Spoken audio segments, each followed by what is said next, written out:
दृष्टिकोण का भेद। लेखक स्वामी सत्यरूपानंद जी। नैतिक जीवन आध्यात्मिक उपलब्धि का प्रथम सोपान है। बिना नैतिकता के आध्यात्म पथ पर तनिक भी नहीं बढ़ा जा सकता। आध्यात्मिक उन्नति एवं उपलब्धि के बिना हमें स्थायी शांति प्राप्त नहीं हो सकती।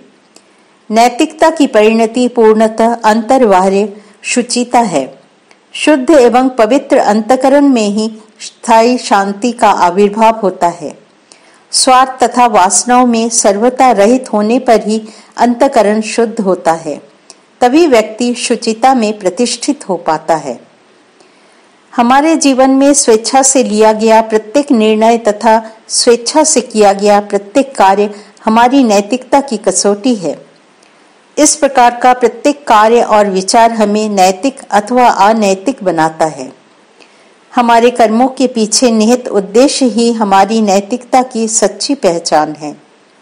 यदि कर्मों के पीछे हमारा उद्देश्य शुभ है तो हमारा आचरण भी शुद्ध होगा, और यदि कर्म के पार्श्व में हमारा उद्देश्य मलिन और अशुभ है तो ऊपर से शुद्ध दिखने वाला हमारा आचरण भी वस्तुतः अनैतिक एवं अशुभ होगा। अतः कर्मों के पीछे रहने वाला हमारा उद्देश्य अत्यंत महत्वपूर्ण है। यही चरित्र निर्माण में हमारा सहायक होता है। कई बार बाह्य दृष्टि से देखने पर दो व्यक्तियों के कर्म एक समान प्रतीत होते हैं, किंतु उनके कर्मों के पीछे निहित उद्देश्यों के कारण उन व्यक्तियों के जीवन में आकाश पाताल का अंतर हो जाता है।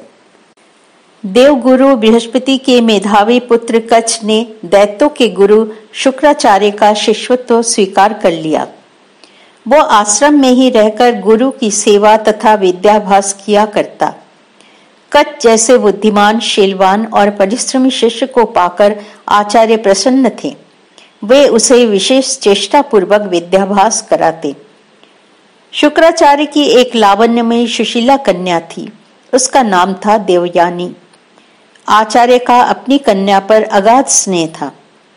गुरु की विशेष स्नेह पात्री होने के कारण देवयानी कच्छ की भी स्नेह भाजिका बन गई। कच्छ भांति भांति से गुरु पुत्री का मनोरंजन करता। वन से उसके लिए विविध प्रकार के फल फूल आदि लाता, उसके साथ खेलता, उसकी सुख सुविधाओं का विशेष ध्यान रखता। देवयानी कच्छ के व्यवहार से प्रसन्न तथा मुग्ध रहती।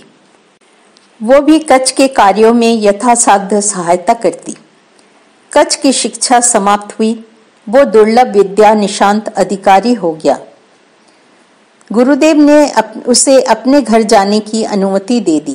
कच्छ ने आश्रम के सभी सहयोगियों और निवासियों से भेंट कर विदा ली, किंतु देवयानी उसे कहीं दिखाई न पड़ी। उससे विदा लेने के लिए वो उसे ढूंढने लगा। उसने देखा कि आश्रम से थोड़ी दूर एकांत कुंज में देवयानी अकेले ही खड़ी है। कच्छ को कुछ आश्चर्य हुआ। वहां पहुंचकर उसने देवयानी से पूछा, तुम यहाँ एकांत में क्यों खड़ी हो? मैं तो तुम्हें आश्रम में ढूंढ रहा था। गुरुदेव ने कृपा पूर्वक मुझे घर लौट जाने की अनुमति दे दी है। मेरी शिक्षा पूर्ण हो गई है। अब मैं अपने घर लौट रहा हूँ। मैंने सभी आश्रम वासियों से विदा ले ली है तथा अब तुमसे विदा लेने आया हूँ। मुझे विदा दो और मेरे योग्य कोई सेवा हो तो कहो। देवयानी ने कहा, ब्राह्मण कुमार, इस एकांत कुंज में मैं तुम्हारी ही प्रतीक्षा कर रही थी। मैं यह पहले ही जानती थी कि पिताजी ने तुम्हें घर लौट जाने की अनुमति दे दी है, किंतु मैं तुमसे कुछ निवेदन करना चाहती हूँ। इसीलिए यहाँ एकांत में तुम्हारी बाट जो रही थी। मैं जानती थी कि तुम मुझसे भेंट किए बिना नहीं जाओगे।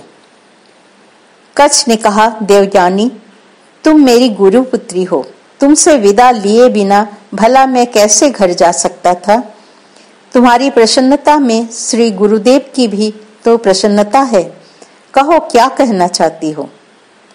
देवयानी ने कहा, कच्छ, तुम्हारी सेवा और सद्व्यवहार से मैं मुग्ध हूँ।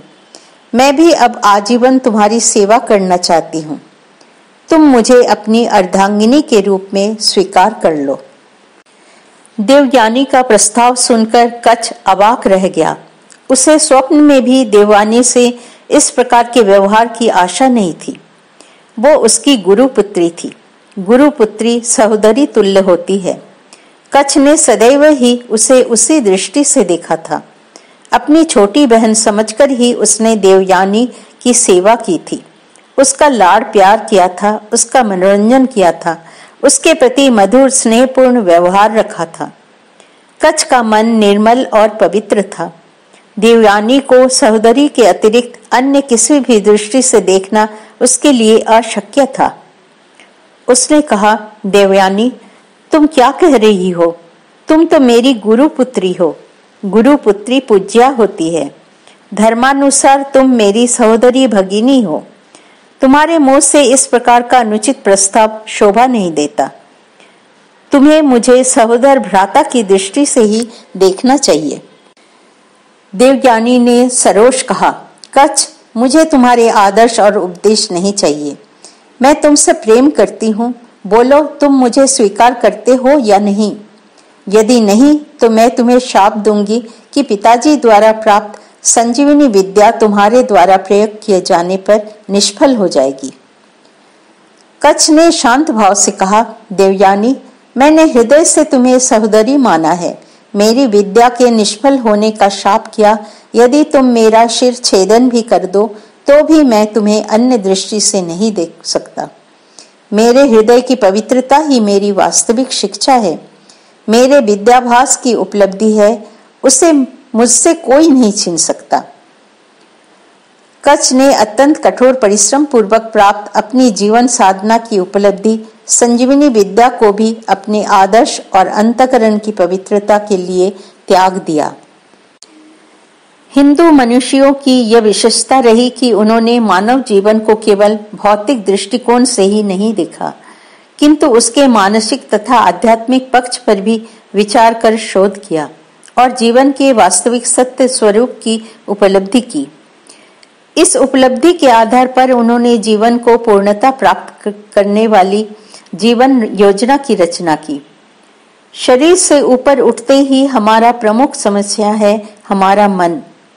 मन के समुचित प्रशिक्षण और शोधन द्वारा ही जीवन में पूर्णता की प्राप्ति संभव है। इसके प्रशिक्षण में यौन वृत्ति एक जटिल समस्या है। इस समस्या का समुचित निराकरण कर लेने पर जीवन संग्राम में आधी सफलता मिल जाती है। यौन वृत्ति का सहसा विनाश या दमन नहीं किया जा सकता, किंतु उदात्तीकरण द्वारा उसका शोध कर यथा समय मन को निर्मल बनाया जा सकता है। यौन वृत्ति के उदात्तीकरण एवं शोध के लिए परस्पर विपरीत लिंगी व्यक्ति के प्रति श्रद्धा एवं पूज्य भावना अथवा पवित्र निर्हेतुक स्नेह की भावना बड़ी ही सहायक सिद्ध होती है। इसके लिए हमें अपने मन के सम्मुख उस व्यक्ति का श्रद्धापूत, पूज्य, बुद्धि युक्त अथवा पवित्र निर्हेतुक स्नेहपूर्ण चित्र रखना होता है। इस मानसिक चित्र के अनुसार उस व्यक्ति के प्रति अपने बाह्य व्यवहारों का नियंत्रण, संयोजन एवं परिमार्जन करना पड़ता है। तथापि व्यक्ति के प्रति हमारी भावना, हमारा दृष्टिकोण ही प्रमुख बात है। बाह्य व्यवहार द्वितीय स्थान रखता है। कच्छ के मन में देवयानी के प्रति सहोदरी का शुद्ध भाव था। गुरुपुत्री होने के कारण उसके प्रति पूज्य बुद्धि भी थी। यही कारण है कि देवयानी के संपर्क से जहां एक ओर कच्छ की चित्त शुद्धि हुई, उसका अंतःकरण पवित्र हुआ, वहां दूसरी ओर भावना शुद्धि न होने के कारण, दृष्टिकोण में भेद होने के कारण देवयानी के मन में उसी व्यवहार का विपरीत परिणाम हुआ और वो वासना जनित तथाकथित प्रेम की ओर प्रवृत्त हो आदर्शच्युत हो गई। अतः चरित्र गठन के पथ पर चलने वाले प्रत्येक पथिक का यह कर्तव्य है कि जब कभी जहां कहीं उसका संबंध किसी व्यक्ति से हो तो तुरंत ही उसे अपने मन की भावनाओं की ओर दृष्टि डालकर आत्मनिरीक्षण कर लेना चाहिए। तदनुसार अपनी भावनाओं का परिमार्जन कर दृष्टिकोण को सदैव पवित्र ही बनाए रखने का प्रयास करना चाहिए। यह साधना साधक को आदर्श की ओर सतत अग्रसर करती रहती है। जय श्री राम कृष्ण।